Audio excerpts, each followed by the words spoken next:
right, let's meet the rescues. Now this guy, a lot of people probably know, because this, of course, is my own personal Casanova. Hi, Casanova. You'd be so handsome, boy. Oh, yeah, your head is in the shade. We want to see it. Oh, hi. What a good boy. Yes, you are so good boy. Yes. He loves that. He usually throws his head way back, but there's grass here, Mom. So he's like not that keen. All right, so he must be about 5.5, 6 years old by now. And he suffers from arthritis here, high up in the stifle actually. So it's not just, here.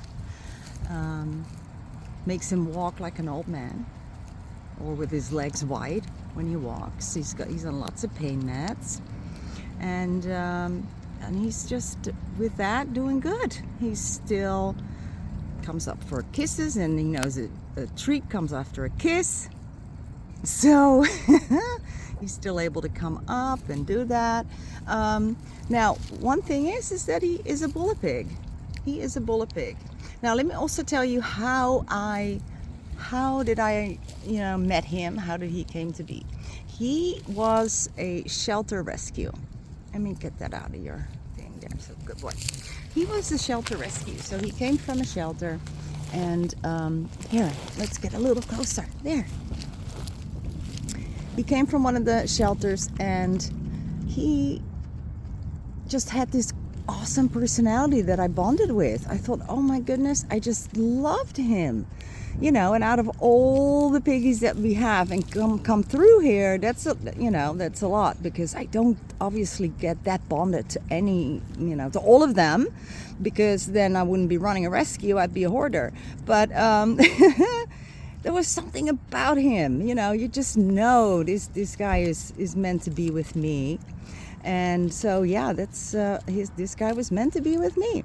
So, and that's kind of how the Buddha group started, actually, because I had another guinea pig called Trisket, who I loved Trisket so much.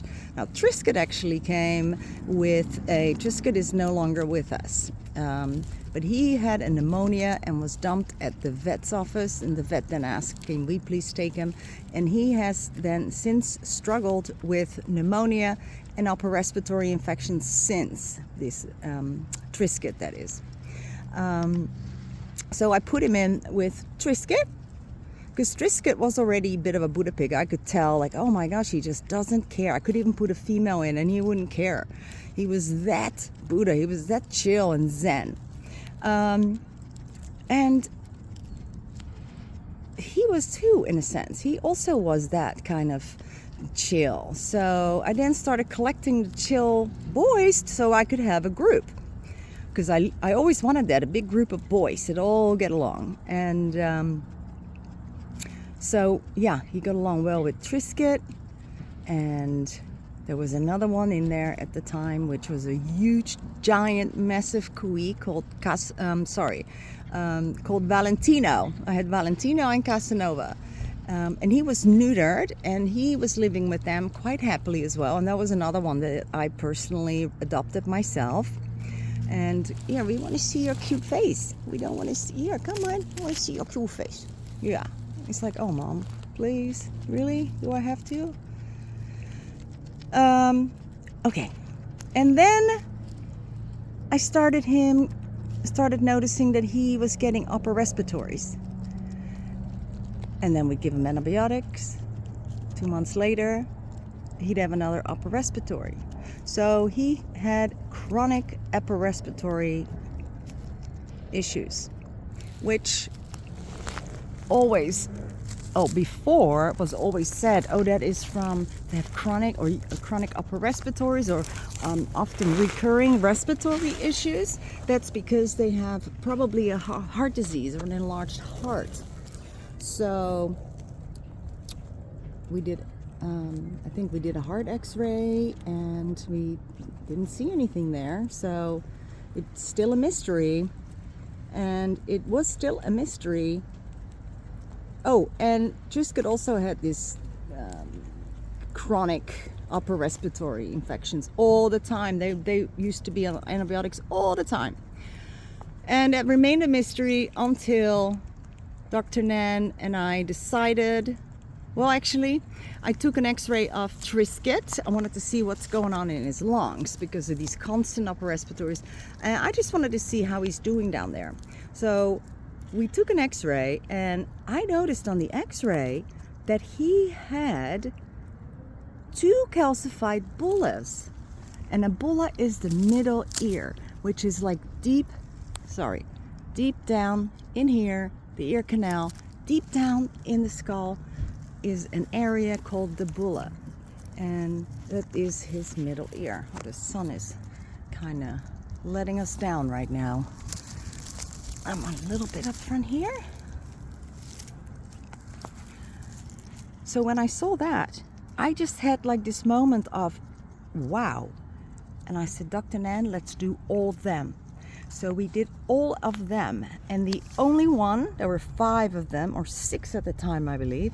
The only one who didn't show a compromised bulla was Podrick, which is my other guinea pig. And just so, you know, for information, Podrick actually showed that he is a bulla pig now on his latest x-rays. So he did, because I thought, my gosh, he's lived with this group for so long now and he didn't get it. That's amazing. He must have an amazing immune system. Well, he held on for a long time, but eventually he did get it, even after being separated from the boys for so long. This is obviously something that must be contagious, I would think. So those were all like amazing discoveries, and that's kind of where the whole calcified bulla discussion began, backed up with the science as well. I think calcified bulla kills more guinea pigs than anything else, and it is almost always misdiagnosed. That's a big thing to say, but that's my personal opinion from what I see coming through the door for our own rescues, but also for the members of the public that come and have these animals that show the signs, because the list of symptoms for that syndrome is enormous. And you've seen, you've got to go a little further. No, he's so fed up with me telling him where to go. So you can look that up on our website. Actually, there's a calcified bulla page actually. So what is interesting is that since Trisket passed away, his need for antibiotic has declined. I know, you're so good boy. Has declined, because Trisket was the worst. He was always, he had snotty nose. I mean, it wasn't even, we couldn't even get enough antibiotics into him and it still wouldn't go away. Whereas these guys like him would respond for a little while and then get wetty nose, snotty nose again and sneezing. But when he passed away, and he was the worst of them, it seemed that these guys got less, upper respiratories. It's interesting, right? I think that's really, really interesting. I don't like that you're not in the sun, because people want to see your pretty face. Yeah. Here. Here's sun, but not a lot of grass. So, and now he lives with a bunch of other boys. Now, I wouldn't say that they're all Buddha boys, actually. And what is a Buddha boy, you'll be asking yourself. A Buddha boy is a guinea pig that is very zen and does not immediately feel the need to jump on another male guinea pig the minute he sees them, or do the real testosterone driven kind of the humping dance and the, running around circles around the other pig, teeth chattering. They usually just ignore the new male that's in the cage. That's these guys, the Buddha boys. I'm trying to see actually if there is a link here between bulla pigs and Buddha boys and Buddha pigs. I don't know, but I don't have enough evidence, so don't go around saying that. It's just something that may be the case.